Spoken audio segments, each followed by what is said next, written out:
السلام عليكم ورحمة الله وبركاته. دawadayaasha qiimaha qaylo meel walba naga daawanaysaan. Halkan waa barnaamijkeennii dunida Soomaalida oo mar walba idinku soo gudbino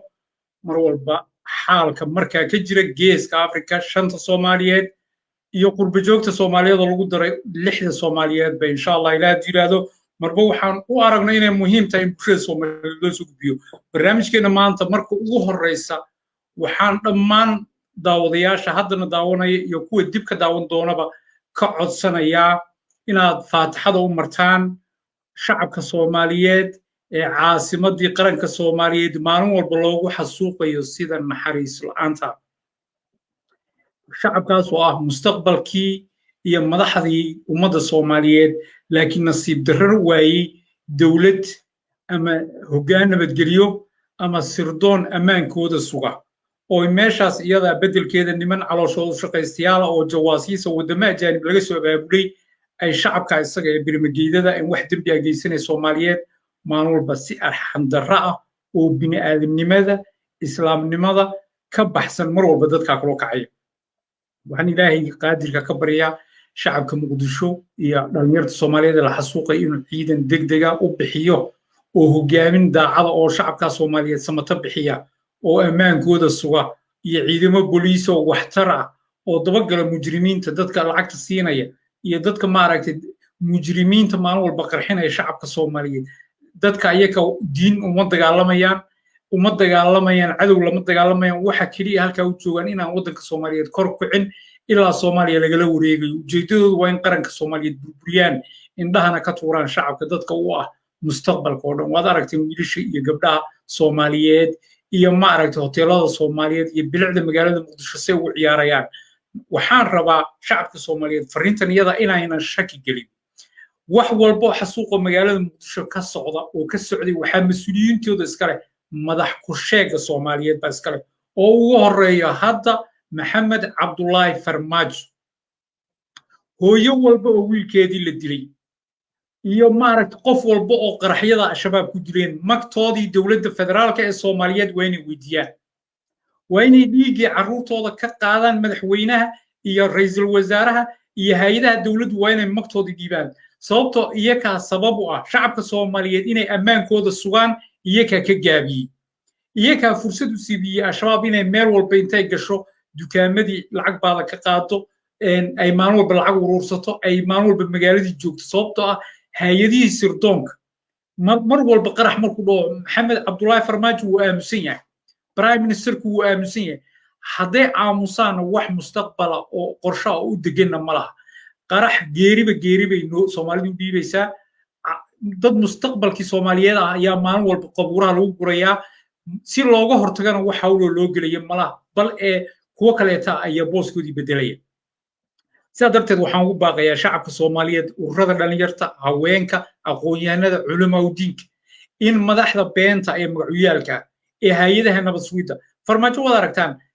waa fashil ku yimid ciidanka booliiska gobolka Banaadir waa fashil ku yimid ciidanka sirdoonka ee gobolka Banaadir waa fashil ku yimid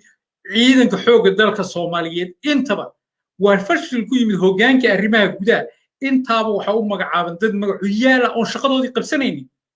kuwaasoo dabagelaynin mujrimiinta dembiga geysanaysa kuwaasoo maalin walba iska fadhiya oo iska ciyaaraya oo shilal iyo xaflado isugu jira iyagoo og in afgooyo baabuur miinooyin oo shacabka Soomaaliyeed bari xasuuqi doonta ay ka soo socdaan iyagoo og in maaragtay mujrimiin ay ka soo socdaan magaalada Balcad iyo Jowhar ilaa iyo maaragtay xeebaha ilaa iyo Hobyo waxaa weeye mas'uuliyadana waxaa iska leh madaxweynaha iska fadhiya ee maalin walba aan waxba qabanin ee maalin walba safarka u sii socda South Sudan si uu nabadooda uga shaqeeyo isagoo magaalada Muqdisho ay dayacanta iyadoo magaalada Muqdisho ayna nabad ka jirin iyadoo mustaqbalkii iyo caruurtii iyo ilaahi dhaqaale Muqdisho dad mujrimiin oo jawaasiis oo cadow ilaahay iyo cadow bini'aadan ba ay maalin walba shacabka Soomaaliyeed xasuuqayaan runtii farmaajo maalinkii qaraxu dhacana sariirtu hoos ka gala waxbana ma sheego laakiin waxaan u hanbalyaynayaa madaxweynaha hebel ee la doortay waxaan u hanbalyaynayaa waxaan ka qayb galay xafladda South Sudan waxaan u hanbalyaynayaa Geneva dhex fadhiyay waxaan u hanbalyaynayaa Erdogan wax hanbalyo Soomaaliya xaflad aroos ma joogto sida gabdhii xafladaha aadi jiray maalin walba hanbalyo aroosna nooga sheekayso ma Soomaali kaama isweynin waxaan kaas weynaa madaxyadii dadka Soomaaliyeed qarxi hal qof oo maxkamad loo saaray intii qarax ee Soomaaliyeed soo dhacay ma jiraan hal mujrim oo la soo qabtay oo meel cad la keenay ma jiraan dad xilkii looga qaaday ma jiraan waxa weeye wiilkan ay dhaan magaciisa muxuu ahaa sirdoonka hadda haysta sidiisaas uu fadhinayaa isagoo failure ah waqtigan casriga ee qof walba telefoonkiisa la dhageysan karo ee qof walba numberkiisa qofka furtay la ogaan karo ee hay'adaha isgaarsiinta la dabageli karo yani Soomaaliya ma jirto dad careless ah oo bilaan naxariis ah oo aan ummadda Soomaaliyeed wax naxariisa iyo wax ma aragtay la jeclaa mid qabin ay xelalku magacaabayaan markii dambigoodii dadka Soomaaliyeed lagu xasuuqayeen kama hawlgalayaan caruurtii Soomaaliyeed oo la aasin ya mudaharaadii Muqdisho ka socdaan lagu taageerayo Maxamed Madaxweyne Farmaajo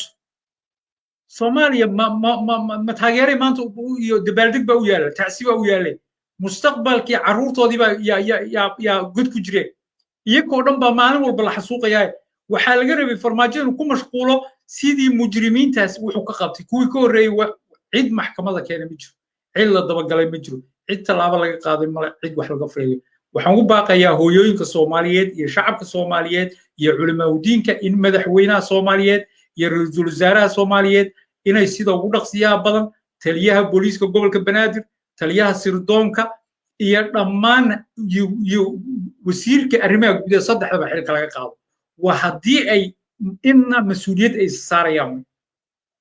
oo mar walba oo hal qarax magaalada ka dhaco saddexdaa qofba xilkooda waayaan haddii kaleeto waa in ay soo qabtaan dadkii dembiga galay oo sida ugu dhaqsiyaha badan ee ugu degdega badan ay gacanta soo geliyaan tiirkana la saaro waa sida kaliya ay kursi ku sii joogi karaan oo ah inay daba galeen oo hawsha wax ka qabanayaan laakiin suurtagalba waa maalin walba Soomaaliya waana ka xumunnahay iyo waa murgoonayna iyo ooyintii lala soo taagnaado in shacabka Soomaaliyeed xasuuqa joogtada lagu wado runtii wax la qaadan kara ma aad bay noo gubaysaa aad bay noo damqaysaa runtii baroorna shacabka Soomaaliyeed ma noolaan karaan madaxda Soomaaliyeed ee wareegaysa bal idinku aniga haddaad beentayda moodaysaan page-ka Villa Soomaaliya gala ee madaxweynuhu leeyahay ka prime minister-kana gala shir baan ka qayb galay hebel baan u tacsiyeeyey hebel baan xafladaasaan u hambalyeeyey wadamo kalaan ka qayb galay mooyaane wax hawl ah oo Soomaaliyeed oo qabsoomaysa ma jiraan waxaan xareeyay 20,000 oo ciidan xoogga dalka Soomaaliyeed sidaan tuulo hebel al-shabaab baa uga saaran male waxaan xareeyay intaas oo booliis oo tababar u soo dhameeyay si ay hebel iyo hebel u xoreeyaan male Soomaaliya sida iyagoo Turkiga ay xukumaan ya ciidan iyo dawlad iyo caawin inta waxa lagu sugayaa Turkiga waxay qabtaan Farmaajo wuxuu ku faanaa istaadiyo Muqdisho sameeyay isagoo jeebkiisa ka sameeyay isagoo kartiis ku waana ognahay hay'adda United Nations ama ururo ama wadamada sameeyay isagoo ma sameyn dad baa la tuugsadoo lacagta dhiibtay Farmaajo ilaa hadda wuxuu sameeyay ma jiraan hal talaabo uu qaaday dhulka Soomaaliyeed ma jiraan waana fail garoobay runtii Farmaajo qaabkan isaga aan doorasho in la soo doorto isaga iyo dadka la midka midna ma aha Soomaaliya waxay u baahan tahay qof yaqaan meesha u socdo ummadda Soomaaliyeed badbaadiyo runtii qodobka isaga intaas ugu baxaya waan ku dheeraaday aad bay u gubaysaa in badan waan ka hadlay xasuuqa Soomaaliyeed ku socda iyo madaxda bilaadamiirka ee mar walba ummadda Soomaaliyeed u soo baxaysa waa arrin aad iyo aad looga xumaado waxaan rabaa oo kaleeto qodobka Soomaaliya halka markaan uga tagno inaan u gudubno xaalka Ethiopia saad ogtihiin ba warar kala duwan oo isburinaya ayaa soo baxay haddadan 24 saac ay ugu dambeysay waxaa hadlay boobka masiixiyiinta ee Rome jooga Faransiis isagoo ugu baaqay inuu uga xun yahay colaadda ka socota Ethiopia uguna baaqay in la joojiyo dilkaas in sida ugu dhaqsiyaha badan colaadda loo joojiyo lana soo afjiro arrinta iyada yuu boobku ugu baaqay yacni beesha caalamka oo dhan iyo hay'adaha reer galbeedka oo dhan waxay isku wada raaceen Abiy Ahmed iyo tiimkiisu qaabkay u dhaqmayaan inayna ahayn qaab saxa inay sharciga ka hor imanayso inay Ethiopia dagaal sokeeyo oo daba dheeraada oo halis geliya jiritaanka Ethiopia inay ku wadaan bay reer Yurub iyo Mareykanba isu joogaan qoraal kaleeto oo wasaaradda arrimaha dibadda ee Mareykanku ka soo baxay saan filayo waxaa ku qoray waa in dagaalka sida ugu dhaqsiya badan loo joojiyo now waa ku qoray hadda wax kale ma ahayn now waa in la joojiyo dagaalka sida ugu dhaqsiya badan noloshaydii maan arag waddan ajnabi ah oo waddan kaleete u qora fariinta ayada yani waxay ahayd fariin aad iyo aad cajiib u ah yani you have to stop the war now waa ku qoray yani arrin aad cajiib u ahayd runtii waan sii dabagelaynaa waan ogaan doonaa Abiy Ahmed iyo Desalegn oo Brian Lot prime ministerki beenta ee qowmiyadaha koonfureed oo isaga laftiisa loo magacaabay inuu maaragtay beesha caalamka iyo la hadlo oo wuxuu Abiy jecel yahay ku hadlo yaasna wuxuu soo qoray magaaladii Maqalla waanu qabsanay hawsheeduna way noo fiican tahay Ethiopiana way hagaagaysaa marka xaalka hala dejiyo nabad baa dhacaysa xaqiiqdiisu waxay tahay Maqalla in la qabanayo mar walba lagu xisaabtamay Maqalla ma su'aashu waxaa weeye Tigreegu ma kala jabeen oo ma kala qaybsameen oo boqolkiiba 50 ama 60% ama ay la jirtaa dowladda federaalka Ethiopia hadday sidaa haa noqoto Tigreegu way jabeen waana laga takhalusayaa inta kale hadday sidaa noqon weydo oo Tigreegu ay sidooda isu haystaan oo colaad qaataan oo jabhadeynayaan mar walba waan filaynay in magaaladan Maqale aan Tigreegu ogolayn in la burburiyo waa magaaladoodii qurux badan xadiiqada leh guryahoodii wasaaradoodii warshadoodii inay ka baxayaan colaade hadday ku dul timaado wax macquul oo lagu xisaabtamay ayay mar walba ahayd kale dawlad intaasoo saaxiiba haysa oo intaasoo baarjida haysta oo Eritrea dhinac kala jirto oo Canfar dhinac kala jirto Amxaara dhinac kala jirto qowmiyadii Ethiopia oo dhana dee qowmiyad yar oo tiro yar oo 3 milyan 6 milyan uma babac dhigi karaan dagaal foolka foola waan filayna mar walba inay ka baxayaan marka waxaa la leeyahay ilaa hadda warkaa isaga oon soo hubinaynaa Ethiopian ilaa hadda waxay sheegayaan inay wasaaradii muhiimka joogaan sida airportkii iyo hay'adihii qaarkood laakiin dabcan beenana waa lagu darayaa waxay marka warramayaan Abiy Ahmed iyo tiimkiisu waxay ka dhigayaan in Tigreegu burburay sababtoo si u qalbi jabiyaan kuwa qoriga watee duurka ku jira oo dhammaantood isu wada dhiibaan ujeedkoodu waa saa laakiin xaqiiqdu waxay tahay nimankan TPLF-tu hadday colaad qaataan oo jabhadeeyaan waxaa weeye Ethiopia waxa la dhihi jiray laba mid dagaal sokeeyo all out war inuu dhaco iyo in la kala gaaro way mid walba way ka go'an tahay reer galbeedka ma aqbalayaan dagaal sii socda bilo iyo dambe iyo waqtiyo dhaadheer ma aqbalayaan already Abiy Ahmed aad baa loo karbaashay aad baa loo Abiy laakiin waxay u badan tahay laakiin Abiy Ahmed laba guulood buu gaaray oo muhiim u ah isaga labadaa guulood waxay tahay in Tigreega Addis Ababa ku nool ee shirkadaha badan leh uu dhaco xilalka ay hayaana uu ka qaado taa way u suurto gashay midda labaad eena waxay ahayd principal bay u ahayd oo waxay ahayd caasimadda inuu ku qabto si uu maamulka beenta ee Tigreega oo dhisay u geeyo labadaa qodobba isaga muhiim bay u ahayd markaas xataa jabhadeyntaas dambe waxaa laga yaabaa inuu kala heshiiyo laakiin Tigreega ugu badnaa masiibada ah ee Addis Ababa la jooga ee hay'adaha iyo sirdoonkii meel walba ku jira uu iska sifeeyey arrinta iyada guul aad u weyn u soo yeetay way Abiy Ahmed sababta awal talaabo ka qaadi lahaa way jalaafeynayeen way la murmeeyeen xafiisyadii kula hadlayeen intaa way jaajuusiyeen dabina u dhigayeen marka wixii gudaha ku jiray Addis Ababa oo dhan uu xaaqay wasaaradaha gaashaandhig xataa African Union United Nations baa ka dacwooday xitaa Abiy Ahmed oo ku tiri garacan dadkii nala shaqeynayeen nabadda Afrika nagala shaqeynayay oo dhan buu Tigreega asalkoodu ahaa buu maaragtay ka qaadaya xilka arrintan waxay u egtahay arrin maaragtay qowmiyad target garaysanaysa waa hay'adii AU-da dhaysa runtii saas arrintu marka waxay tahay Tigreegu waa faashistiyaal weeyaan waana dadkii berberiga ee hooyooyinka Soomaaliyeed reer guuraaga iyagoo waxba samayn birta silga intay dhuunta u geliyaan dili jiray dadka Soomaaliyeedna meydkooda sida arigii ama beer soo go'day oo la jaray maaragtay u wari jiray runtii ma aha laakiin tigreega maatida ah marna ma jecel laakiin kuwii dembiyada geystay jananada ah ee saraakiisha ee dadka waxaa ku amreeyay in lala xisaabtamo aad baan u taageeraynaa waana la jiraa laakiin arrinta ugu daran ee marnaba aan Ethiopia dowladda federaalka lagu taageeri karin qof walba oo damiir lana inuu saamixin uu ku kadsoomin waxa ka mid ah qowmiyadda Amxaarada iyo Abiy Ahmed oo wada socda waxay rabaan Ethiopia inay gacanta ku dhigaan oo booskii tigreega galaan oo iyagu caburiyaan qowmiyadaha oo dhan iyagu boqortooyo soo noqdaan oo mar labaad dadkii adoonsi geliyaan qodobka isaga wax la aqbali kara ma arrinta iyada khatarteeda ay leedahay Abiy Ahmed waa aragteen mar walba markuu hadlayo wuxuu dhahaa idinkuna waxaad ka hadlaysaan buu ku dhahaa nimankiina la dhaho ii sheeg nimankii Ethiopia joogay ganacsatada muslimiinta maxay ahaayeen qolyihiin iyo shucuubta koonfureed ma dhaheen war state bay Soomaalidu state bay leedahay tigreeg way leedahay canfur way leedahay annaguna Ethiopia state baan annagana state baan rabnaa wuxuu ku yiri idinkuna state baad ka hadlaysaan anna waxaan rabaa inaad muqdisho ka soo shaqaysaan oo muqdisho maqribkiina soo deganaataan habeenkiina soo saxataan Addis Ababa oo meel walba ku raaxaystaan oo boosaaso degtaan oo waxaan ku fakirayaa inaad Hargeysa degtaan oo xarumo ka dhigataan waa qaabku ma aragtay uraagada ha probi uraagadu erayga ku yiri waxa ka cad marka fikirka isaga ka dhawaaqaya ma waxa Abiy Ahmed isugu aaleeftay yani waa barnaamij ay isla sawireen oo ah in qowmiyadaas iyo isagu intay qabsadaan xoog Ethiopia kadib Soomaaliya ku darsadaan waa sababta Faransiiska odayga faashiste Macron ay dhahan ciidamo badeed iyo tababar buu yiri oo weeraan ilaa intaas oo kun oo ciidan farmaajo oo odayga suufiga Soomaalida isaga laftiisu dad badan ayaa waxay aaminsan yihiin farmaajo inuu sirdoon yahay sirdoon walibana khatara oo hawlo badan wada shacabka Soomaaliyeed dhinac Soomaaliya uu dini isaga dhigaya Soomaaliya toosoo buu ka leeyahay laakiin already heshiis wuxuu fuliyay khatar ku ah Soomaaliyeed kaasoo ah tii Afwerqi Abiy Ahmed isagu ay ku saxeen Asmara kaasoo dhigaya in shucuubta geeska Afrika la isku daro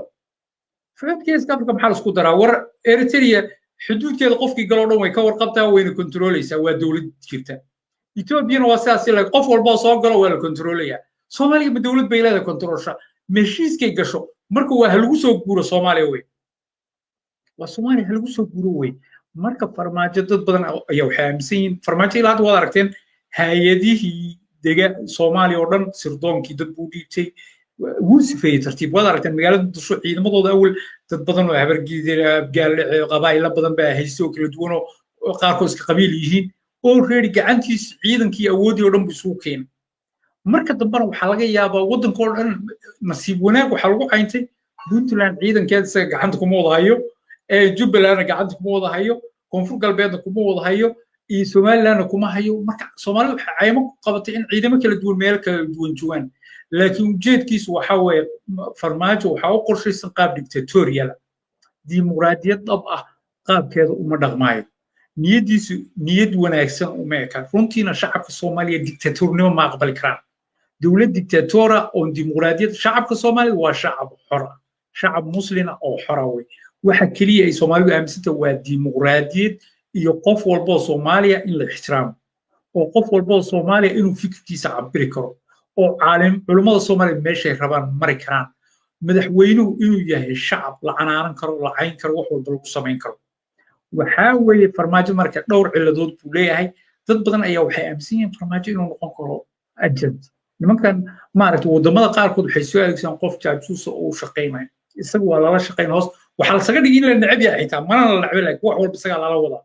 farmaajo dad badan baa hadda calaamad faro waaweyn ku fiiqaya oo khatar u arka sida ogtiin waddankan Masar ciidankii baa la wareegay maalin walba telefishinkooda Nabi Maxamed baa laga cayaa shacabkoodii waa wadaab duuban yihiin dimuqraadi ma xornimo ma la xataa tacliintii masaaridii aqoonyahanka iyo waagooda Soomaali wax bari jirtay maanta waa jaahiliin way haddaad faataxada akhri wuxuu ku leeyahay Nabi Maxamed yuu haddaad wuxuu ku dhii ma muxuu ka meelab u degan yahay ma yaqaanaan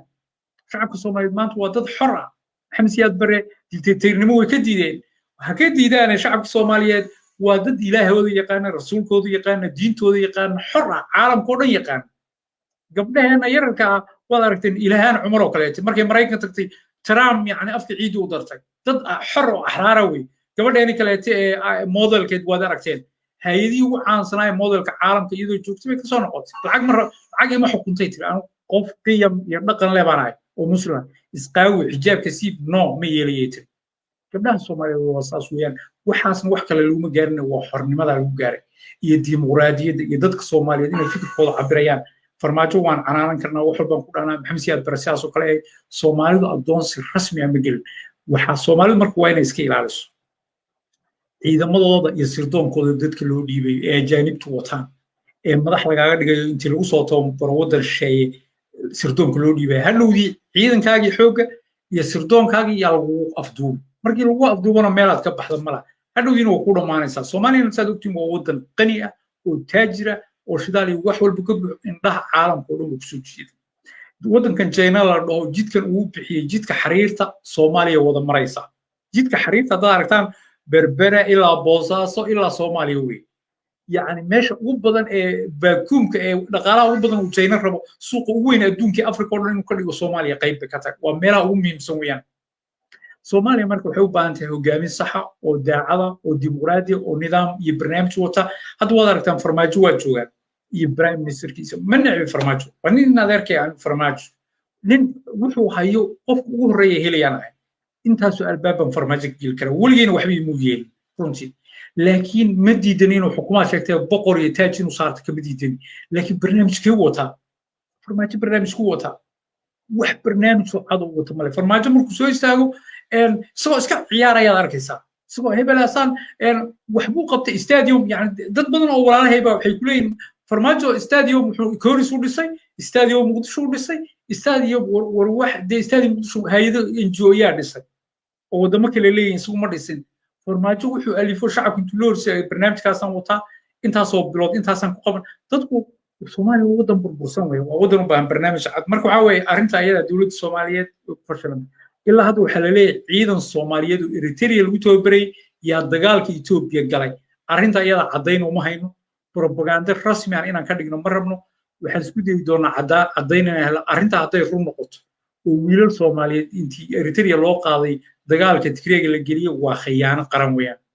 waa khiyaano qaran waxaan arkaynay TV-gii iyo idaacadii Soomaaliyeed oo maanta Ethiopia dagaalkeeda saa weeyo Tigreega laga qabsaday kuwaas sida iyadoo wanaag Tigreega hadii laga qabsado Amhara imanayso Tigreega ka badan boqolaal jeer khatarta ay leedahay Soomaali kale iyo dam ay aaminsantahay Amharadu miyaad ka warqabtaa yani wax walba inaad iska taageertaan ma dad badan baa waxay ku dhig Tigreegu saasoo gabdhaha inuu kursaday carab war Tigreeg ma Tigreeg waa 4 milyan weyn jabtay waliga waxa laga fikiraa qofkan yimid Abiy Ahmed dimuqraadiyad uu nacab yahay wuxuu xirxiray dhalinyartii activistiyaashii aqoon-yahanadii Oromo dhan ninka Oromo oo isagu sheegto inuu aabiis yahay Oromo en godka ku guray fikirkooda kaliya cabirayaan iyo xorriyadii inay rabaan Soomaali asxaan mu galaya ninka isagoon sanad joogin intuu goday odayaashii baadiyaha ee dhaqanka Soomaaliya oo dhan soo ururiyay yiri dhageysta dhulkiina waa loo soo socdaa rag baa imanaya ku tala gala marka hadli kartaan waxa ka hadashay baa lagu yiri laba oday baa diiday laba oday oo Soomaaliya baa diiday baa lagu yiri shirka ka hadashay runtii waxaan u hayaa ammaan bay mudan yihiin ragga Soomaaliyeed ee diiday runtii Abiy Ahmed talooyin guracan buu ku socdaa wuxuu rabaa afduub qof markuu afduub rabana dadku ma haynaad waliga waxa jira qof cadawaagiyaha laakiin markii qof kale is hayaan qofka kale ku sii cadawsan yahay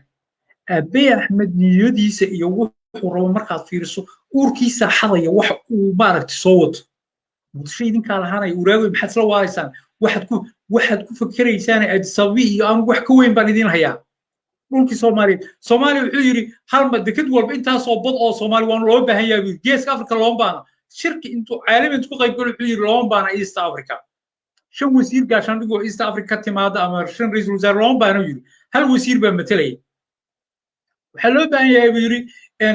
xeebta Soomaaliya hal markab baa meel walba taagan buu waxa loo baahan yahay in waxa laga faa'iideysto oo dad badan la keeno oo maraakiib badan la keeno oo hawl badan la keeno runtii laakiin qaab niyad saafi ah la rabaa iyo qaab cadaalad hadduu taa rabo dhaqankeedu samayn la dawladda Soomaaliyeed buu caawin la ciidan in loo tababaro ogaan la laakiin Soomaaliya cuna qabatayn ku baasaaran seen ciidan buu yeelan saan hub buu soo galin seen cagaheedu ugu istaagay micnaheedu waxa weeye Soomaaliya adoonsi hal geliyo Soomaaliya adoonsi isleey fa noqdaan weeyaan marba nin handicap si loo sugayo badba handicap to handicap marka dambe inuu yimaado Xuseen Cadiid baa hore u sheegay oo yiri Ethiopia Soomaaliya waa la isku daray hal wadan bay noqonayaan anwar cishqi baa soo booday Sacuudiga oo yiri barnaamijka fiican ee shidaalka gaaska ee ugaadeen ka soo baxaya iyo halkan Djibouti baa lagu daraya kadib geeska Afrika oo dhan baa bidayn waa barnaamij dad dejisteen weeyaan oo socda Soomaalida maxaa u degan weey marka waa in la isweydiiyo Soomaalida maxaa u degan madaxweynayaasha Soomaaliyeed Soomaaliya si u badbaadiyaan maxay sameynayaan way fadhiyaan farmaajo xafiisku iska fadhiya waxa ma qabto waagu waa u bariyaa casarkan waa u dhacaa carruurta Soomaaliyeed baa la qarxinaya wax talaaba subaxii ma qaadayo sababtoo inuu qaada looguma talagelin kuwa wax qarxinaya waa la soo adeejiyaa waa la soo tababaray qarxiska Soomaaliya hotel walba markii laga dhiso dhulka ay dhigayaan Soomaaliya markii qurbo joogti dhado dalkii aan noqon uu hagaagayaa waxa laga dhigayaa inuu hagaagin sababtoo lama rabo Soomaaliya inay aragto macaankeeda Soomaaliya waa janno way dadku hadday jannada arkaan way soo wada noqonayaan marka waa inayna dhicin qarax baa ka dhacay waa la isdilay waa la laayay hoteelada dhulka la dhigay Soomaalida ha soo noqonin laakiin waxa loo baahay shacabka Soomaaliyeed aqoon-yahanadooda dhan inay noqdaan ganacsatadooda dhan inay noqdaan qurbaha in laga noqdo ilbaxnimadii iyo waayaragnimadii qurbaha laga qaatay in dalka lagu celiyo madaxweyne saxana in la doorto waa inaan la dooranin doorashada soo socoto waa in la doorto dad wax qabanaya u barnaamij wato dad markay xafiiska saa u yimaadaan day 1 ku dhaqaaqa barnaamij a ba sa Soomaaliya waxay u baahan tahay hadda farmaajo ma dhaho gobolkan Banaadir waxaa loo baahan yahay 17 degmo 17 station in laga sameeyo booliis iyo 17 xarun oo sirdoon in laga sameeyo oo dadka ku nool gobolka Banaadir shakhsi loo yaqaan oo baabuur walbo soo gala uu tiro kooban yahay waxa soo dhan ma jiraan حتى national ID Soomaalida looma sameyn fara computer yani adduunkan casriga ma ahayn waqti kaamirooyin ma laha حتى kaamirooyin ma laha wadooyinka Muqdisho wadooyinku markay argagixisay u yihiin meel walba muhiim waxa loo baahan kaamira in la geliyo si loo ogaado qofka telefoonada waxa iska lahaystaa hay'ado private si loo dibagalayo marka ummadda Soomaaliyeed dib badan baa haysta xagga ayada waan ka baxay mowduuca Ethiopia soo yar noqonaya in yar Ethiopia marxalad adag ku jirtaa maqala hadii la qabtayna kama dhigna dagaalku inuu joogsaday Ethiopia laba choice waa u banaan ko hadii Tigreega laga adkaaday waxa weeye waa sheeko kala weeyaan Tigreega hadii laga adkaaday oo iyagu iskhiyaameen oo boqolkiiba 60 abay taageereen oo madaxdoodii nacib yihiin arinta ayada waxa laga yaabaa inay fududeyso in laga adkaado laakiin hadii Tigreegu sidoodii soo haystaan laakiin xuduudda soo dulfuushay markay arkeen caasimadoodii ka baxeen ama ay in dagaalkii jabhadayn galaan guriila xaalka Ethiopia marna ma fudaanayn laakiin waxa laga yaabaa Abiy Ahmed oo create pressure ku saaran yahay caalamka oo dhan waxay isku haystaan ninkan waa mujrim waa in la qabto already wadankii Norway ee Nobel Peace Prize ka siiyay dadkii bixiyay Nobel Peace Prize ka haysta oo leeyahay mujrimiin baatiin sideen noocan ku siiseen maxaad ku siiseen promise hatta yani qowmiyada Oromada isaguna waxay isqabteen habeenkii la siinayay Nobel Prize sababta habeenkii buu xasuus qorka oo Nobel Peace Prize wuxuu ku qoray afham xarig Oromada waxay isku qabteen waraa maxarig ya akhrinaya buugan maxaad ugu qoraysaa maxarig aduma maxar baa tahay soo adu Oromo mati ana lama ku qortid af Ingiriis luqad international oo la fahmi karo maalinkii habeenkii Oromada iyo way kala dhinteen ya Abiy Ahmed marka Abiy Ahmed waa nin noocaasa walidiisa yani amxaare luqadda xariga يعني wadada nin amxaariga runtii xaqiiqatan magacu Oromo ka yahay luqadda Oromada uu bartay abi waa laga yaabaa inuu nin Oromo salahan yahay laakiin waxa laga yaabaa in la hoos geliyo laftigeeda sheekada la soo dhisay oo nin la soo tababaray oo Oromada lagu sirayo sababta adduunku waa la siraya haddana waxaa jira dad badan oo Soomaaliyeed oo la tababaraya baa jira waxaa jira hooyooyin gabdho cadaan oo guursaday rag Soomaaliyeed carruur ka dhaleen ninkii muxuu u dhaleen waa cayriyeen carruurtoodu magacii iyada awgeed bay u bixiyeen diinteeda la haystaan carruurta Soomaaliyeed waa soo tababaray waxa la soo tababaray wadanka Soomaaliyeed inay qabsadaan qabiil hebel baan ay iska dhiyaadhu waxa arkaysa carruurta yareedo double PhD aqoon-yahanna cadaan blonda oo dhaay anigu Soomaali ama maariin kamid ah Soomaaliyeed soo yareeg oo bari ka maalin kuugu imanay Soomaaliya oo waxay ku leeyahay reer hebel baan barnaamij laga soo dhaadhiciyo a ila z ku abtirsanaya marka ku abtirsanaya maxaa dhacay Soomaalidu waa iska calibaysteen al reer hebel waa ninku waa la iska leeyahay moogtaadu waa loo dhiibaya hadhoodiina waxaad arkaysaa ninkii oo hadhoodii aakhira ku diray marka waxyaabo badan baa jira adduunka la iska dul shaqaysanaya waqtigan xaadirkaana dee waxa weeye wadan taajir oo sida Soomaaliya kale waa lagu soo maqayaa marka Abiy Ahmed waxa laga yaabaa Oromada inuu aqoon moos oo loo dhigay oo barnaamijkiisaas loo dejiyay si uu maaragtay hawsha iyada Oromada magaceeda beenta shaatiga Oromana uu wato shaqadan uu amxaaro qabtay runtiina uu qabtay amxaaro already amxaaro yoolkeedu wuu cad yahay waxay rabtaa Ethiopia inay geliso Tigreega mid ka daran waxay rabtaa Ethiopia oo dhan inay gacanta ku qabsato oromadii cagaheeda ka baxday inay cagaheeda hoostooda geliso soomaalidana sidaas oo kaleete ay ku dhaado reer guuraabaatiin geel baad la soo talowdeen xuduudka meeshiina ku noqdo ay hawsheeda qabsataa ayay rabtaa amxaaradu sida ay muuqata sababta hadday rabaan dhaqan cadaalad dimuqraadiyad iyo wada noolaansho wadadeeday mari lahayn hadda nimankaa tigreega iyo oromada maxay ku dileen war doorasho noo qabta war si cadaalad aan wada xisaabtano war dalka waan wada leenahay ma ogola abi axmed hadda ergooyin badan baa u tegey tigreeg isagu way wada hadleen tigreeg maxay dhaheen qodobkay soo istaageen tigreeg wuxuu ahaa national reconciliation noo qabta beesha caalamka oo qowmiyadoo dhan ha kulmaan oo nidaam laisku waafaqsan yahay oo lagu heshiin karo iyo hala wada sameeyo ilan waqti waa ka dhammaadeen ma ogola marka isaga iyo amxaaradu ma rabaan wax wada hadala iyo wax saas waxay rabaan dad magacuyaala meel walba inuu magacowdaan ku amar ku taaglayaan runtiina khatar bay leedahay in ilaahay baa mar walba wax maamula waa laga yaabaa ilaahay inuu ka badbaadiyo shucuubta Ethiopia ee Soomaalidu ka mid tahay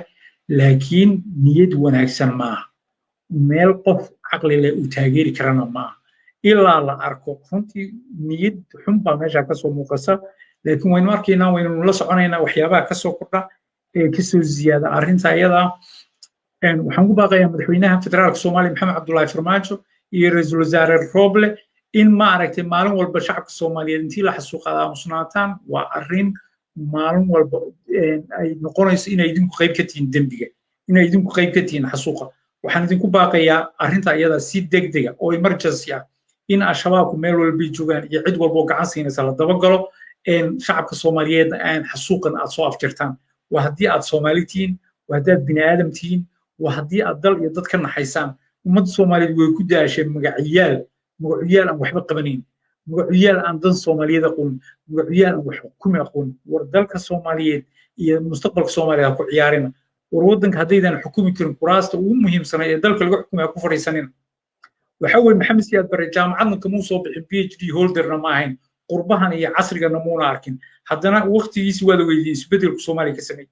shilinka Soomaaliya iyo dollarku isla eegaysiiyey Soomaaliya oo dhan buu wax baray Soomaaliya waxay noqotay awoodda saddexaad ee Afrika oo dhan waxaasoo dhan wax kale ma ahayn rabitaan iyo dadaal iyo wada tashi iyo isku xidh Soomaaliyeed iyo aaminsanaan dalkiisa iyo dadkiisa yaa ahayd markii dambe ha halaabo kadib markii uu shilka galay qabiilistayaal iyo qabiilku ay dhex galeen bay adduunka halaabeen laakiin intii hore ee uu Soomaalinimada iyo nidaamku waday runtii isagoon waxba baranin waxyaabo badan qabtay sidaa darteed waxaan idinku baaqayaa Soomaalidu inay ka fiirsato dadkay u dooranayaan qabiilka dadka guridoonka dadka guriga dhisashada raba ee waxba maamul karin Soomaaliya wada aragteen Sheekh Shariif Xasan Sheekh iyo Farmaajo Soomaaliya waa 12 sano ka khasaartay way wax u qabsoomay ma 12 sano hal mid hadduu si fiican u shaqayn lahaa Soomaaliya xageeda ku istaagay hal mid oo daacad hadduu yimaado maamul goboleedyada la dhiilgareeyo gobolka Banaadir ammaankeeda sugo Soomaaliya wax way ka baxeen aad baa idin salaamaya meel walba joogtaan qodobka labaad ee rabo waan hilmaamay ONLF baan ka hadlayaa runtii xubno badan oo ONLF ayaa soo saaray bayaan ay xilalkii ay jabhadda ka hayeen ay iska casileen arrinta ayada runtii waa qodob muhiim ah oo rabo inaan dhowr qodob ka dhaw marka koowaad xubnaha iyaga ee ONLF xilka iska casili waan ku ammaanayaa wadadii saxda ahayd ee la rabay inay maraan bay mareen maanta mar hore inay saa sameeyaan bay gudoomiye Cabdiraxmaan Sheekh Mahdi waxay cadeeyeen inayna la shaqayn karin saa darteedna ay xilalkii hayeen iska casileen runtii qofku markuu qof uu la shaqayn waayo mas'uulkiisii ah uu qaabku u shaqaynayo ka heli waayo waxaa fiican inuu xilka u wareejiyo sababtoo adiga laguma doorno qofkii loo doorto waa isaga si uu ceebta iyo waxaad sheegaysa isagu ugu dhacdo loona ogaado hadhowdii oo loogula xisaabtamo adna dembigii kaaga mar runtii arrinta iyada waan soo dhaweynaya waan ku ammaanaya xubnaha saa sameeyey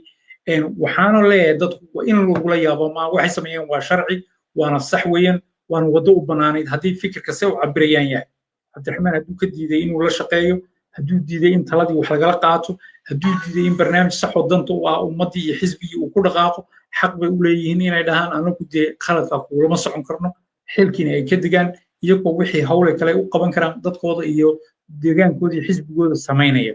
runtii arrinta iyada waa qaabka sharciga la marayo way hadda banoonigu wuxuu yaalaa marka Cabdiraxmaan iyo tiimka soo haray iyaga laga rabaa in mar haddii dadkii ay lahaayeen wayna dhibayaan jalaafay noo dhigayaan wayna daba taagayeen lagu haynaystaan ay xilkii wareejiyeen iyaga laga rabaa inay shaqeeyaan way si daacada shaqadooda u qabtaan oo xisbigii horumariyaan oo jaaliyadihii horumariyaan oo gudi iyo dibad baadhaan oo xisbigii kaalintiisii runta ay soo baxdo haddii laakiin ay la fadhiyaan ama ay nimankii ka baxay ay dabada sii haystaan oo hebel baasaas iyo hebel oo kan waxaa loo baahan yahay tiimka guddoomiyaha hareerihiisa inay la yimaadaan barnaamij samatan bixin oo ay nimankan walaalahooda xubnaha ee wax dhalay tabanaya ay qiimeeyaan waxyaaba ay tabanayaan waa masaxba jibhad waxyaaba badan baa kasoo qaldamay hadday noqoto doorashadii ugu dambeysay oo siyaasad kasoo bilowday iyo hadday noqoto qaabka maaraynta haddaba qaab saxa ma aha marka waxaa loo baahan yahay in guddi fulin oo dhaba oo shaqooyinkoodii qabsada la keeno hay-adihii ay cagahooda kusoo wada noqdaan